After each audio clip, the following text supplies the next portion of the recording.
time with shunters. One day, Piers was chatting with Thomas.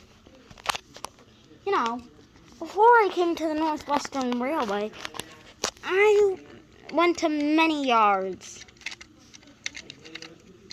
I remember I was with many tank engines. So, the friends that I made there sent me letters. Sometimes I get withdrawal letters, but they're not being used that often. It means the driver and fireman aren't there that often. So I don't get letters that often, but I want to see a letter from G&T and Pug. They were my closest friends back in 1926, before Top of Mappa. Stayed there for around 5 or 6 months before moving. We're good friends and got to see them when they came over here. I bet sometime when one of us go over to the mainland, we're gonna see them. And Thomas left to go take a train. His chance came sooner than expected. Taking his coaches when at Ellsbridge, man raced up to him. Thomas, he said. I have to go take a passenger train down to Barrow-in-Furness. Yes, sir. I will, sir, said, thinking about Percy.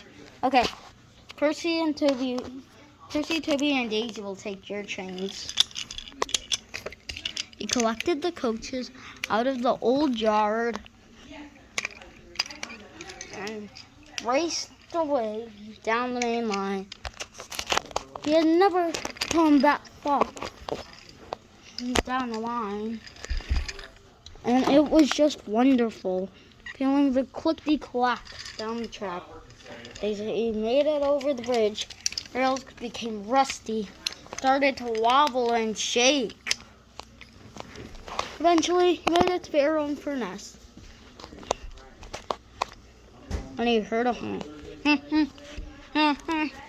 Here came Diesel. Sorry I scared you. My name's Derek. I'll be taking your coach's way.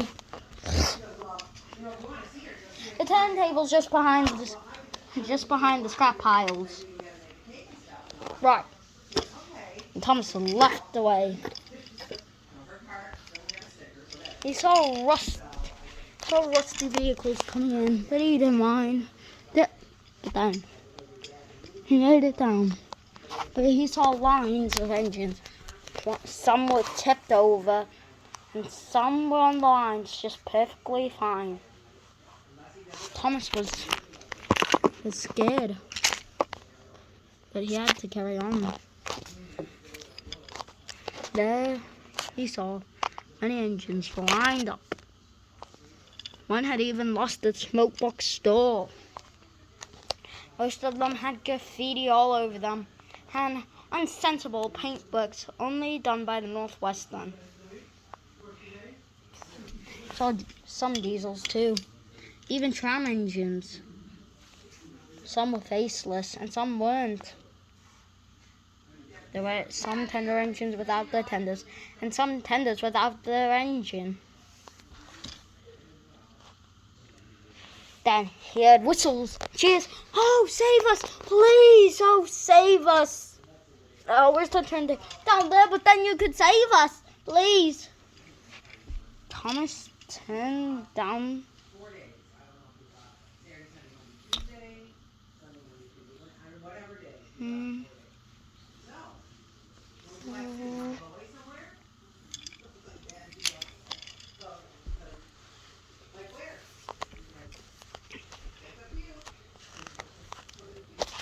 Hello. I'm going to leave. But no, we're Ginty and Pug. Please save us. Yes, please. They heard shouts of rusted engines and graffitied engines.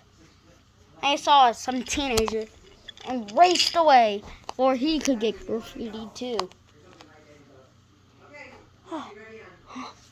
Made it back to the shed where Percy was.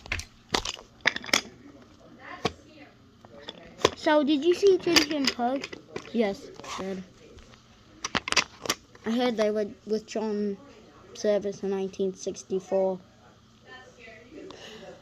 Continuing, talking to some of them, they all shouted to me to save them. I talked to Gingy and Pug and some of the other engines that were around, like Charlie and Billy and Albert, but then teenagers came and I know what they did to the engines and raced away. So they were withdrawn in 1964. Yep, on the scrap siding now. When the other engines travel, they would report. Engines would go missing one by one. Some were unfortunately scrapped, and others were thankfully bought by railway companies like the Northwestern.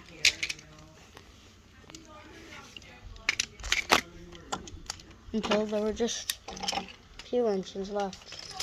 All engines Percy had worked with at one point. Then they disappeared too. Thomas hopes that those engines that Percy worked with were saved.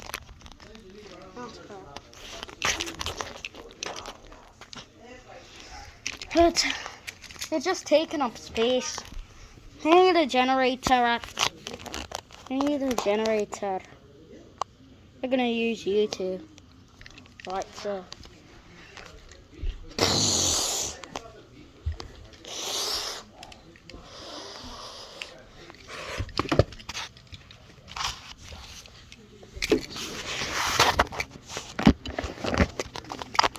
You know, we're lucky that we were there so late. We could be saved. Fortunately, the line did close, but at least we stayed there for a bit. And scrap. We are slowly resting, but it is okay. We are timeless shunters.